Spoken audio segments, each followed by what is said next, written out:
Hi, my name is Stephanie Wills, and this is my presentation for various communication forms and personal video for EDL 856. First, just want to talk a little bit about myself. Like I said before, my name is Stephanie Wills. I live in Garden City, Kansas. I am one of those people that really likes to be pushed outside of my comfort zone.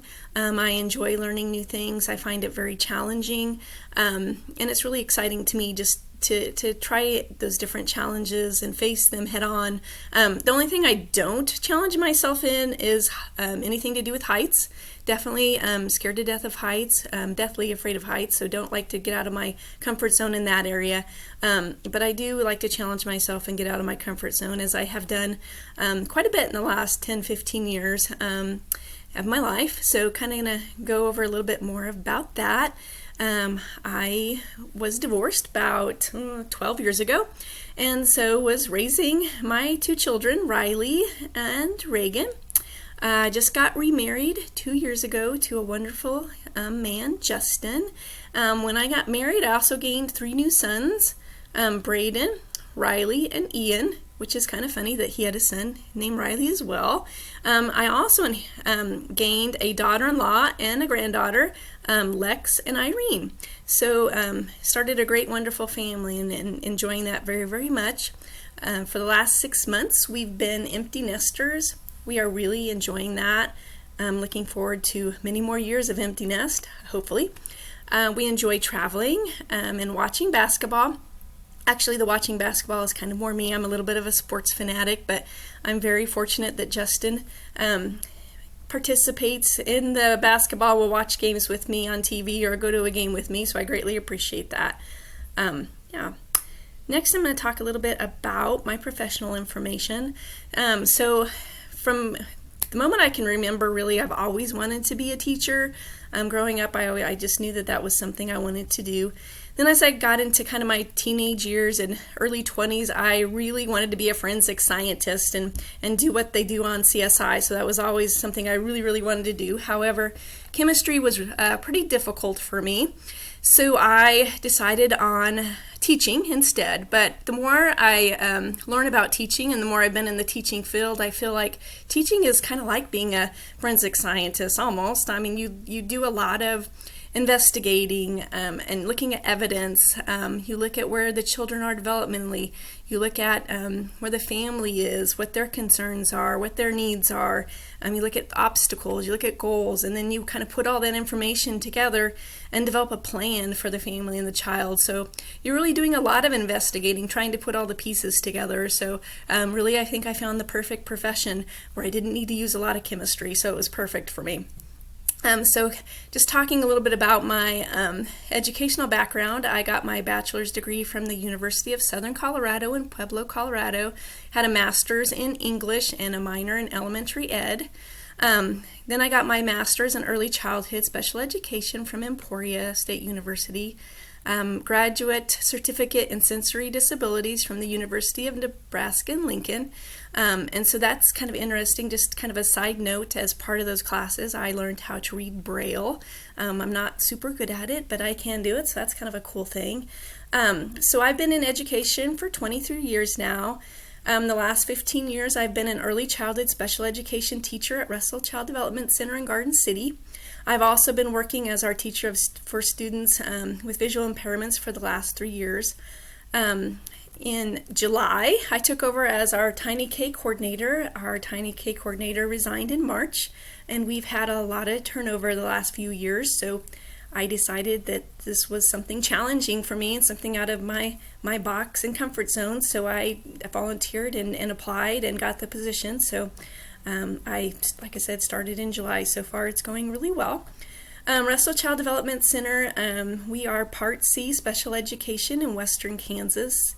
We provide services to 13 western counties, all the way to the Colorado border, all the way to the Oklahoma border. Do a lot of traveling. We do home visits with our families, provide them with information, coaching them to help their children with their development. At Russell Child Development Center, we employ early childhood special education teachers. speech language pathologists, occupational therapists, physical therapists, social workers, and nurses. We also do some work with newborn follow-up in some of the hospitals in our area, and are trying to develop more of those with some of our other hospitals, kind of working on that, work in progress. So we do a lot of work out here, and it's very, I'm very passionate about what we do. It's really important for our families and our community. So I'm so excited to learn more about what it means to be an administrator for all of my lovely co-workers. So now I'm going to talk a little bit about, let me see here. I'm going to talk a little bit about the various forms of communication and what we use here at Russell Child Development Center. So what kinds of communication strategies do you use for reaching a variety of stakeholders in your community? And so I'm thinking about also our families and stakeholders, partners. We do a lot of face-to-face communication. We do a lot of phone calls, a lot of text messages. During COVID, we use Zoom quite a bit. We do mail letters to families if we lose contact with them and can't reach them through the phone. We have emailed things to families. We also have a website, Facebook, Instagram, and Twitter account that families and community members can follow. We have a variety of families in our services that come from a lot of different backgrounds and speak a lot of different languages. I think last time I had heard at the high school here in Garden City, there were I think over 40 different languages, probably way more than that. Just a really different variety of languages in our community and cultures in our community.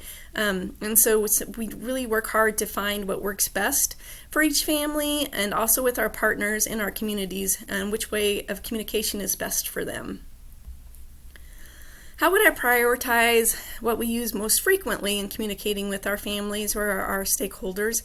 First, phone calls. We use a lot of phone calls, especially at the beginning with our families, scheduling visits, getting to know them a little bit. We also do a lot of texting. Face-to-face communication obviously is very important as well, and it kind of just depends on where we are in the process of an evaluation with our families. With our partners and stakeholders in the community, we probably would use a lot more face-to-face communication. We do write letters to our families, use email, and like I said before, websites, Facebook, Instagram, Twitter. That information is available to families. We don't use it one-on-one a lot with families, but it's available for anyone in the community who wants to look at that information or find out more about our organization. Which tools are provided to you versus ones you purchase? We use our own phones to make contact with our families for phone calls or text messages. We also are given a stipend every month for using our own phones, which is very, very nice. At work, we're provided with a computer, a laptop that we can take into our families' homes to get paperwork signed and to work on our paperwork at the office or at home. We also have a work email. We have an administrative assistant who updates and monitors our websites, our Facebook, Instagram, and Twitter accounts, so all of that is done for us. Any tools that I wish I could use but I can't think of any. I'm not super technologically advanced, so there may be things I don't know about, but I would enjoy, but right now, nothing that I can think of. How do the articles you read impact your introduction in your personal life? I guess I never realized the importance of an introduction. It didn't really, sink in until I read all of those articles and how important that is.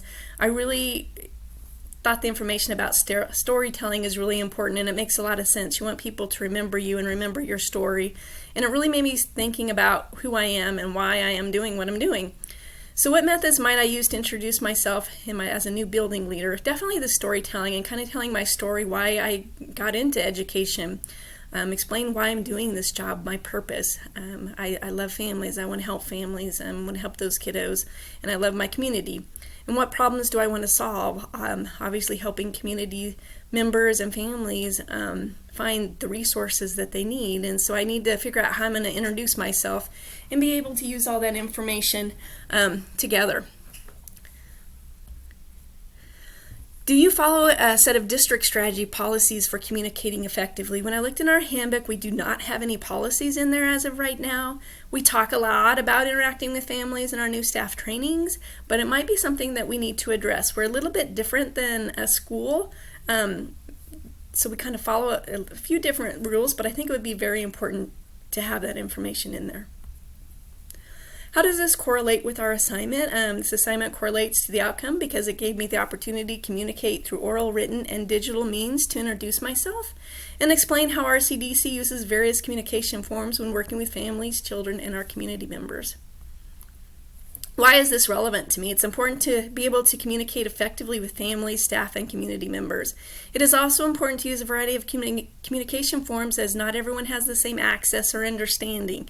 A large variety of communication forms can reach many different audiences. It's important to be able to introduce myself in a way that people will remember. I do a lot of networking and attending meetings, so I want people to remember me and want to build partnerships with me and my organization. In my personal reflection, I really had never thought much about how I introduce myself, but it can definitely make a difference and can mean the difference between building connections with other professionals and being forgotten. In our organization, we do a lot of partnering with different organizations in different communities as we cover 13 different communities, so it's really important for us to build connections. So I really want to think about how I'm introducing myself and how I can make others remember me and the work I'm doing, because I want them to be able to partner with me and want them to build their relationship with me and with my organization here at Russell Child Development Center. Here are my references. Thank you for listening to my presentation, and I look forward to an exciting class. Thank you.